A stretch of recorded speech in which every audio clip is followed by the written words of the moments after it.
Hello my dear friends, you're in the Military Summary channel, and in this short video we're going to discuss the most important events that took place during the previous night at the local time. As you know, the previous night and this morning the Ukrainians made lots of attempts to cross the border lines with the Russian Federation and to establish control over some villages, cities and towns. The first updates were received from the village by the name of Tyotkina. The Russian sources published this video, or the Ukrainian sources. Now it's very difficult to understand who was publishing and what, but on this video we can see a woman making like a video from her apartments, and on the background of this movie we can see the sounds of explosions, work of tank, artillery strikes and so on. The Russians reported, let's say by 11 a.m. of the local time, that they managed to repel the Ukrainian attacks in the area of Tyotkina and to force them to fall back. Also, the Ukrainians made few attempts to attack the Belgorod region. There were clashes in the area of the village by the name of Garkovskoy and Lazova Rudka, and the Ukrainian sources reported that their special forces managed to establish control at least over this village. Yet we haven't received even a single geolocated confirmation showing this or that progress. Maybe during the day we're going to receive some, but it's going to be during the day. By 11 a.m. of the local time, we haven't received anything. Furthermore, the Ukrainians made few attempts to attack in the village by the name of Nikhavteyevka. This is the village Nikhavteyevka. All attacks were repelled and the Ukrainians were forced to fall back. And the same story is coming from a village by the name of Zhuravlyovka. There was an attempt to attack, but the Ukrainians were, let's say, defeated and were forced to fall back. We have just, let's say, 6 probably videos during the night of Ukrainian attack, of Ukrainian, let's say, operation. On this video we might see somebody filming something that happens on the street. We don't see nothing from this area, just the tanks moving along the streets. And according to the author of this video, this is the Russian village and Ukrainian tank under the flag of Russian, let's say, Russian opposition forces moving on the territory of Russian Federation. This video we have already discussed. On this video we can see the Ukrainian soldier somewhere in the area of heavy clashes. Let's say he was sending some greetings to his friends and something like this. On this video we can see some people running on the street telling that the situation is critical, that there are Ukrainian soldiers inside of the area and something like this. And this is the video of the beginning of the preparation. The Ukrainian special forces were crossing the border and were entering the first towns, villages and settlements along the borderlines. This is the situation, but we need to discuss another important thing, and to understand the important thing, first of all, we need to increase the numbers of updates since the beginning of March. And on this map now, this configuration show us that we see some correlation between the Russian artillery strikes and possible Ukrainian attacks.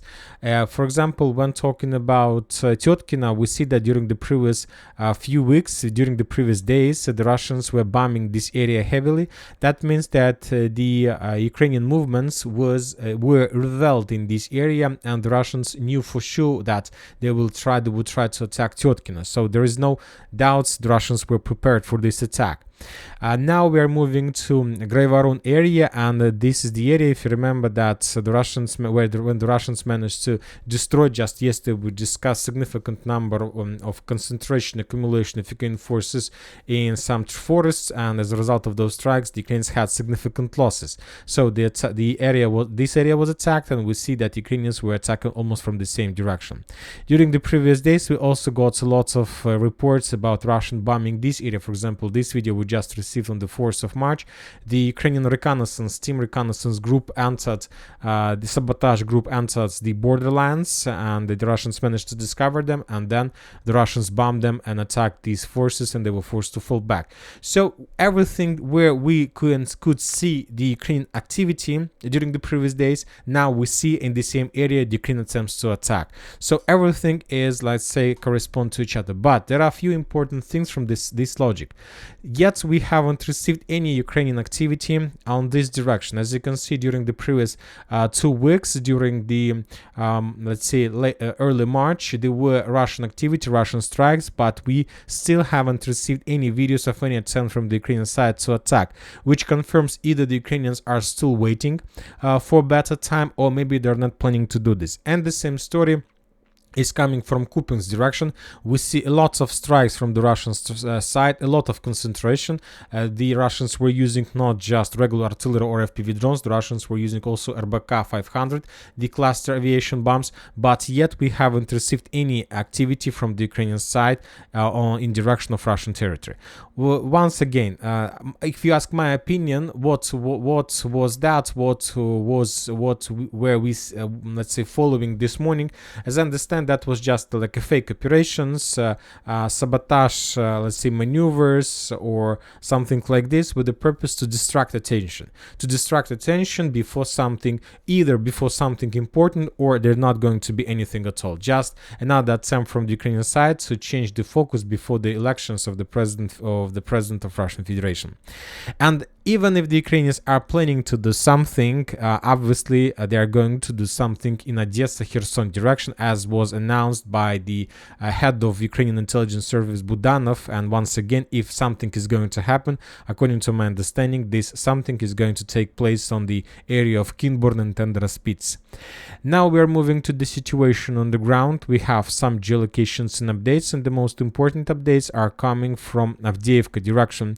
To be more precise, from the line between Pervomayska and Krasnogorovka. The Russian sources and different mappers confirmed additional Russian progress in the area, that the Russians managed to establish control over additional streets and buildings in Pervomayska, and according to information we have, currently the Ukrainians have already started the withdrawing process. Maybe the Ukrainian attack towards the Russian border has the main purpose to move focus from, let's say, Pervomaysk and Krasnogorovka. Maybe the Ukrainians are planning to retreat from Krasnogorovka, or maybe the Ukrainians are planning to retreat from Novomikhailivka, let's say today or tomorrow. So that's why they try to move focus and not to give people even a single chance to think about another loss and another defeat somewhere in the line of combat contact. Interesting videos are coming from Nivolska. The Russians started the, let's say, active phase of a storm operation. On this video, we can see the Russian infantry, the Russian troopers are moving through the fields in direction of Nivolska itself. They're trying to bypass the fields that were set on fire, probably as a result of some Ukrainian artillery fire or maybe something like this. This video was geolocated. This is the tree line, and on the horizon, we can see Nivolska itself. This is Nivolsk. So the Russians are moving right in front of the village. So based on that map, we can say that the Russians were moving to the north, and very likely they were moving here. So as I understand, currently the Russians are trying to half encircle and half cover Nivolska from different sides, and after that they're going to start the active ground operation inside of this part of the village. So we see the clashes in Pervomayska, the clashes in Nivolska, and the main purpose of the Russians, of course, if they're able to do this, is to establish control over Nivolska, something like this. The Russians want to establish control over Pervomayska, something like this, and to create a cauldron, or at least to give the Ukrainians chances to think whether to fall back or to stay there and to be encircled. So another cauldron that the Russians are trying to create. Or it's not going to be a cauldron because the Russians need more time for these purposes, but these attacks, this pressure can force the Ukrainians from possible cauldron area to fall back. So something like this towards Nitailova or Karlovka. So this is just like attack to force the Ukrainians to fall back. Furthermore, we got additional report that the Russians during those days attacked the Krasnogorovka with FAB, and we saw those lot of videos of FAB strikes, and the sources are saying that very likely or not very likely during the same time the Syrsky, the commander-in-chief of Armored Forces of Ukraine, also visited Krasnogorovka, and there are maybe very small but chances that Syrsky was damaged or attacked by the Russians, or at least the Russians were hunting him. For now, we don't have any further details about this situation, so just let's wait. We haven't received anything from Avdiivka direction. The clashes continues without any progress or changes on the ground. According to information we have, during the previous night we got at least 3 or 4 reports saying that the Russians managed to establish complete control over the village by the name of Ivanovska, but for now no let's say reports confirming this. So let's wait a little bit, and obviously soon we're gonna get some more updates about the situation. Rabotina, a lot of interesting details are coming from this area. And first of all, let's take a look at the complaints of 128th Mountain Assault Brigade.